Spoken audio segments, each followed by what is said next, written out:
Alors aujourd'hui, je vais vous parler d'un sujet vraiment qui concerne tout le monde. C'est la confiance en soi. Alors je pense que c'est un sujet qui va parler et qui va plaire à pas mal de monde.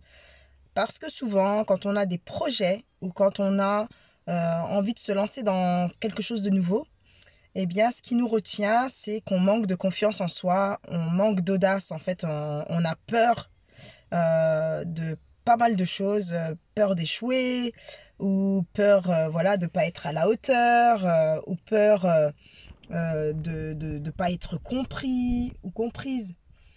Et du coup, par manque de confiance en soi, parce que tout ça, c'est un peu des histoires qu'on se raconte à nous-mêmes, et ben, on passe à côté de pas mal d'opportunités. Et c'est ce qui fait que souvent, on a l'impression d'être spectateur de notre propre vie.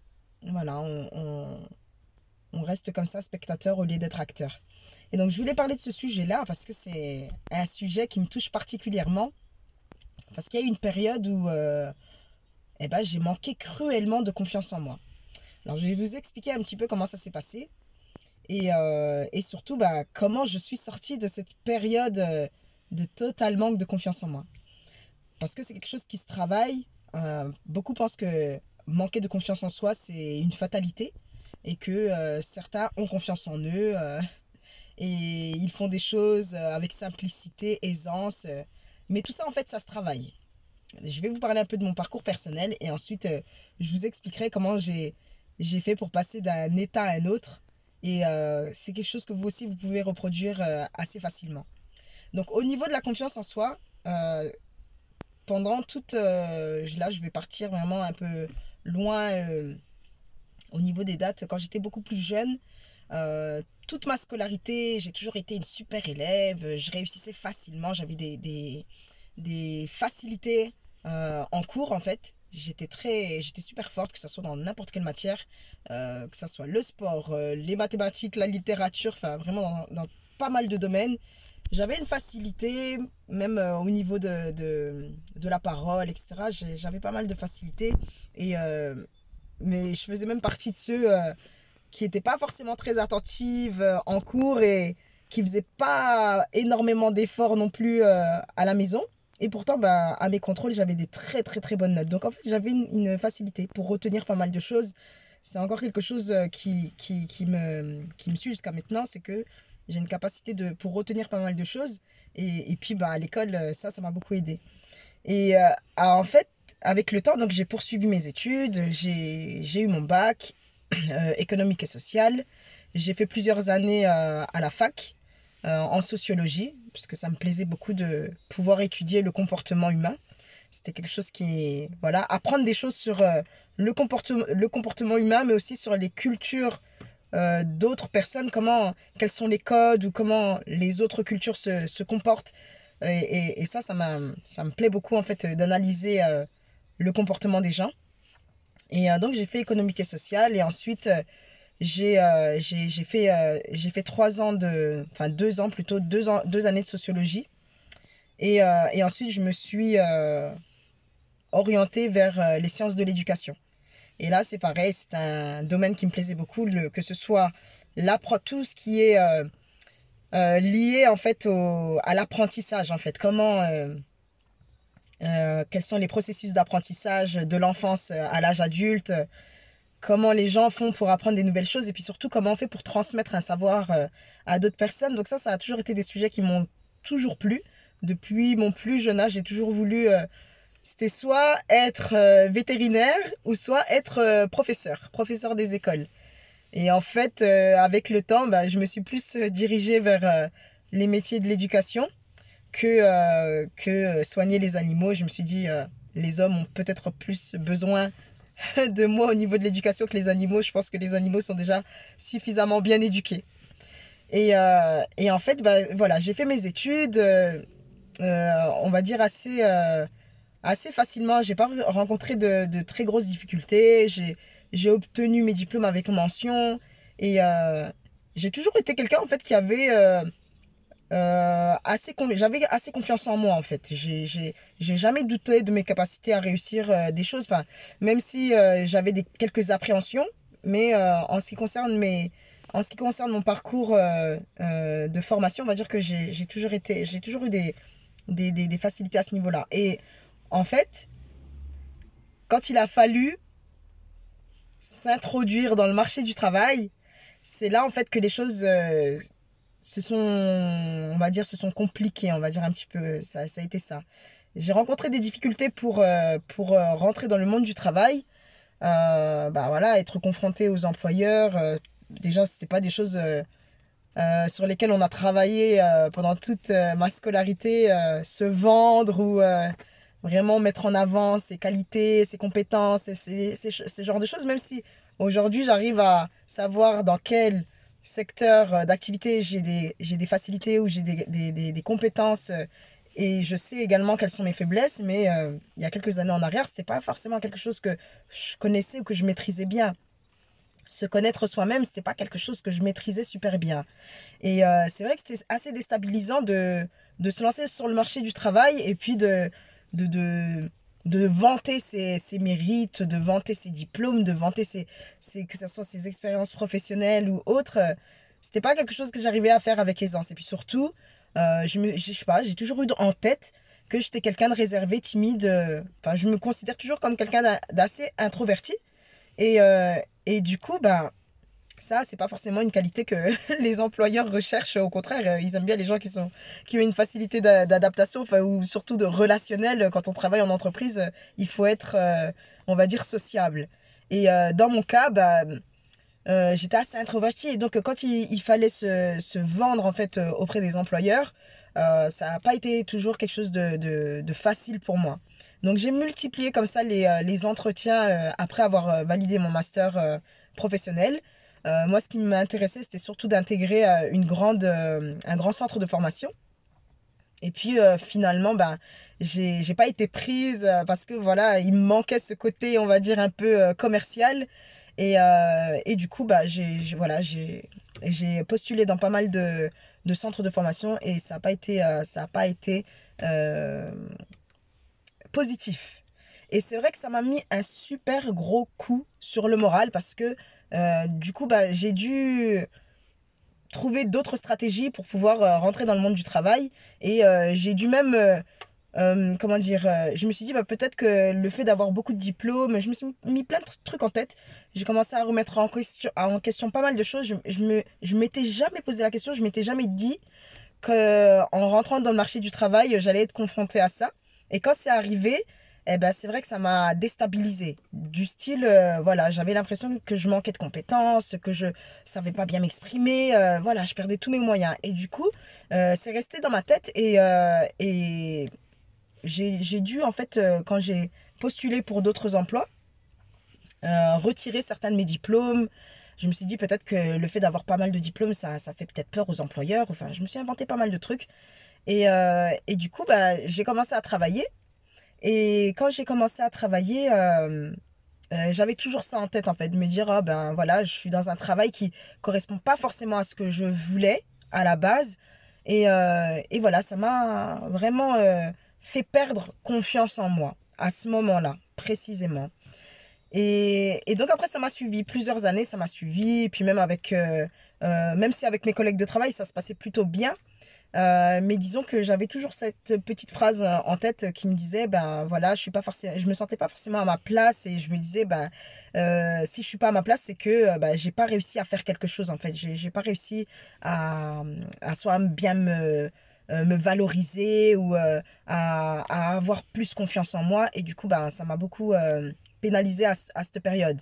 Et si je vous raconte ça, c'est tout simplement que j'avais pas forcément conscience sur le moment que justement je commençais à perdre confiance en moi, que ça avait vraiment impacté une partie de moi-même.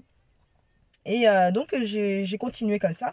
Et en fait, au fur et à mesure que le temps passait et que j'étais au travail, je ressentais en fait cette espèce de malaise que je me sentais vraiment pas à ma place et j'arrivais pas du tout à l'expliquer, j'arrivais plus, ça faisait déjà plusieurs années que j'étais dans le même service, que j'étais dans la même société, j'étais en CDI et je voyais pas non plus d'autres alternatives. J'avais pas non plus envie de retourner rechercher du travail. Pour moi, la période de chômage, c'était une des périodes la plus compliquée. Je pensais pas qu'après avoir passé autant d'études, après avoir investi autant de temps dans mes études pour me développer moi-même, je me suis dit, je pensais, j'avais jamais pensé que j'allais être pendant plusieurs mois au chômage. Et quand je suis passée par cette période-là, bah, comme je l'explique, hein, ça a été une période qui a été assez compliquée. Et pour en sortir, bah, il a fallu que j'en prenne conscience déjà. Donc ça m'a pris pas mal d'années, c'est pas juste 1 ou 2 années, mais vraiment beaucoup d'années, à peu près 5 ans, pour me rendre compte qu'au final, c'était vraiment pas du tout ce que je voulais faire et qu'il était temps de changer de voie. Mais déjà, il faut en prendre conscience. Et puis, il faut être vraiment honnête avec soi-même, avoir cette capacité d'analyse, de se remettre en question et de savoir en fait, mais qu'est-ce qui ne va pas? Et puis savoir exprimer qu'est-ce qui ne va pas. Et je me suis dit, bah, c'est à ce moment-là que j'ai commencé à me poser des questions sur est-ce que j'avais envie de continuer dans le monde salarial? Est-ce que c'était vraiment ça qui me plaisait? Et puis, par rapport à tout ce que j'avais fait par le passé, est-ce que ça correspondait vraiment à ce que j'étais? Et je me suis dit, mais je vais enfin, j'ai emprunté un chemin, mais en réalité, c'était pas vraiment ce que je voulais. Alors, il a fallu que je me recentre sur moi-même, que je me reconcentre sur ce que je voulais vraiment, sur mon projet, sur ce que j'aimais, ce que je n'aimais pas, parce que c'est un peu le cercle vicieux quand on se lance dans quelque chose qui ne correspond pas du tout avec ce qu'on veut. Eh ben, au final, on finit par s'oublier, on essaie de correspondre à ce que les gens veulent qu'on soit, mais pas forcément ce qu'on veut nous-mêmes. Moi, j'étais plus bah voilà, je travaille dans un bureau, j'ai un CDI, en plus je suis dans une grande ville, voilà, on va dire que je rentre dans les cases. Je suis à peu près comme la moyenne de tous les Français, donc c'est très très bien. Pourquoi changer ça? Pourquoi sortir de cette espèce de petite zone de confort? Et au final, non, j'ai dû dépasser ça parce que ça correspondait vraiment pas à ce que je voulais. Et en fait, en faisant ce travail sur moi-même, je suis passée par plusieurs étapes et puis j'ai été également accompagnée par des coachs. J'ai suivi pas mal de formations. J'ai dû investir encore une fois sur moi-même pour retrouver, entre guillemets, bah, qui j'étais, ce que je valais, me revaloriser, retrouver confiance en moi. Et ça a été comme ça, en fait. J'ai pris la décision, en fait, de me reprendre en main. Et ça a été également bah, à travers des audios, à travers des livres, que ça m'a aidé vraiment à me reconcentrer sur ce que je voulais et de vraiment délaisser ce que je ne voulais absolument plus. Et c'est quelque chose que je vous invite à faire, vraiment lister aujourd'hui. Soyez honnête avec vous-même. Êtes-vous satisfait de la vie que vous menez? Est-ce que vraiment ce que vous vivez, ce que vous vivez actuellement correspond vraiment à ce que vous avez toujours voulu? Ou au contraire, ce que vous vivez aujourd'hui, vous le subissez. Et dans le cas où vous le subissez, ben, il est temps de vous reprendre en main. C'est vous qui le décidez. À tout moment, vous pouvez faire ce chemin vers vous-même, en fait. Et ça consiste tout simplement, euh, que vous souhaitiez vous faire accompagner par un coach ou non, vous pouvez même le faire vous-même. C'est tout simplement lister en partant de vous-même, bah déjà tout ce que vous aimez en fait, vous reconnecter avec vous-même et vous poser la question, mais qu'est-ce que j'aime faire dans la vie? Qu'est-ce qui me plaît le plus? Qu'est-ce que je ne veux plus du tout? Qu'est-ce qui m'énerve? Qu'est-ce qui m'agace? Dans quoi je me reconnais pas du tout? Et au contraire, qu'est-ce que j'aime?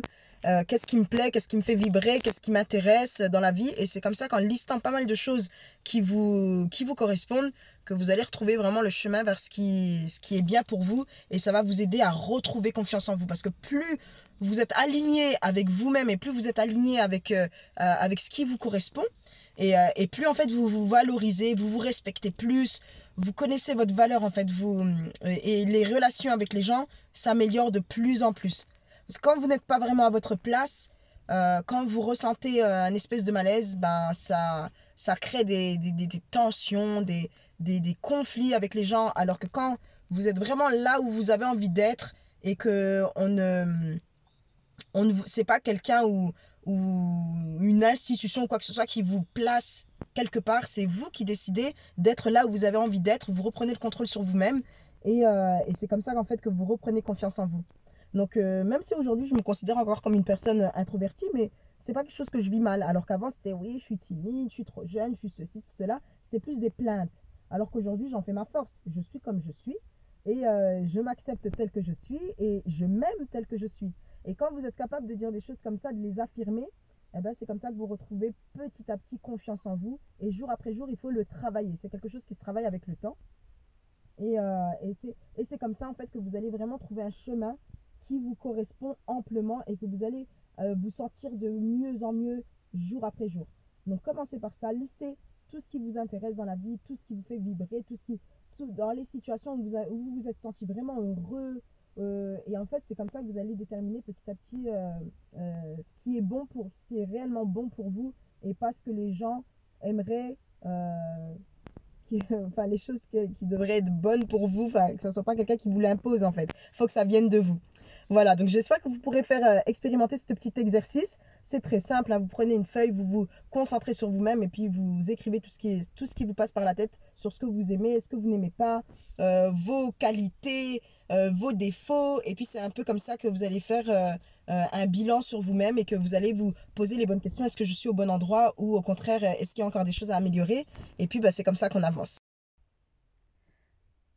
Et faire ce type d'exercice, eh bien, qu'est-ce que ça m'a valu? Tout simplement que j'ai pu créer ma micro-entreprise, j'ai pu licencier mon patron, entre guillemets, j'ai pu reprendre ma liberté et être vraiment là où j'avais envie d'être. J'ai pris la décision de vraiment mettre de côté ce qui ne me plaisait plus et de mettre de côté ce qui ne me correspondait pas pour faire vraiment ce que j'avais envie de faire. Et du coup, j'ai créé mon entreprise, je travaille à mon compte depuis 8 ans maintenant. Donc vous vous rendez compte, si j'avais pas fait cette introspection sur moi-même, si je m'étais pas remise en question et puis si j'avais pas listé tout ce qui m'intéressait, tout ce qui m'intéressait pas, j'aurais pas pu faire ce chemin pour commencer à me former, à développer des nouvelles compétences, etc. Je serais vraiment restée fermée et j'aurais toujours pensé que j'étais quelqu'un de timide qui pouvait pas faire grand chose. J'aurais toujours eu cette estime de moi qui était assez basse. Et puis tout simplement, j'ai décidé de reprendre les choses en main en faisant ce type d'exercice, en le répétant plusieurs fois. Et c'est comme ça qu'aujourd'hui, je suis à mon compte, je gère mon temps comme je le souhaite, personne ne décide pour moi combien je serai payé par mois. Et c'est ça en fait que je vous conseille de faire, c'est de vraiment, parce que quand vous faites ce type d'exercice, il y a tellement de choses qui vont changer dans votre vie, ça va l'améliorer de jour en jour et vous-même, vous allez vous sentir de mieux en mieux. Et puis, ce qui a complètement, considérablement changé, c'est que j'avais tellement des idées fausses et négatives dans ma tête par rapport à moi-même qu'il y a des choses, je me les interdisais. Alors qu'aujourd'hui, voilà, par exemple, avant, je me sentais vraiment tellement timide que j'osais même pas parler devant plus de 3 personnes. Aujourd'hui, j'anime des séminaires même de plus de 100 personnes, où il y a des salles où il y a même, j'ai eu la chance de pouvoir témoigner devant des gens où il y avait plus de 3000 personnes qui m'écoutaient.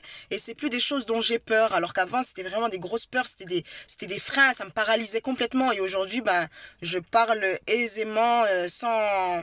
Voilà, et si j'arrive à faire de ce type de vidéos sans réellement me prendre la tête, c'est que vraiment j'ai dépassé le stade où le regard des gens ou le jugement ou quoi que ce soit, c'est plus des choses qui m'atteignent vraiment ou qui vont me freiner. C'est aujourd'hui, je sais ce que je veux, je sais où j'ai envie d'aller, je sais pourquoi je fais certaines choses et pourquoi j'en fais pas d'autres. Et voilà, et mon but aujourd'hui, c'est d'impacter un maximum de monde, de pouvoir transmettre ce message-là, parce qu'on a toujours des idées dans notre tête qui nous ralentissent, qui nous freinent et qui correspondent pas forcément à la réalité, ou peut-être ça a été vrai il y a des années en arrière, mais aujourd'hui, cette réalité ne correspond pas à ce que vous êtes aujourd'hui. Donc, refaites souvent le bilan de où vous en êtes, qui vous êtes, qu'est-ce que vous voulez, où vous avez envie d'être, est-ce que là où vous êtes aujourd'hui, ça correspond à ce que vous voulez. Et tout simplement, vous allez vous auto-coacher, vous auto-discipliner, tout simplement pour aller toujours de l'avant et arrêter de regarder en arrière et à vous dire, ah oui, mais moi, on m'a toujours dit que j'étais comme ça, on m'a toujours... Ne vous identifiez pas à des situations, ne vous identifiez pas à des événements ou à des personnes que vous avez rencontrées dans votre passé et qui vous ont collé des étiquettes sur votre front. Débarrassez-vous de ça. Et si ça a été vous, la personne qui vous êtes auto-étiqueté des choses sur votre front, il est temps de détruire ces étiquettes et de passer à autre chose. C'était le message que j'avais envie de vous transmettre. Si vous pensez que cette vidéo, elle peut aider quelqu'un qui se trouve dans cette situation-là, qui manque un peu de confiance en elle, eh bien, n'hésitez pas à lui partager cette vidéo. Et puis, n'hésitez pas à liker et à me suivre pour les prochaines vidéos.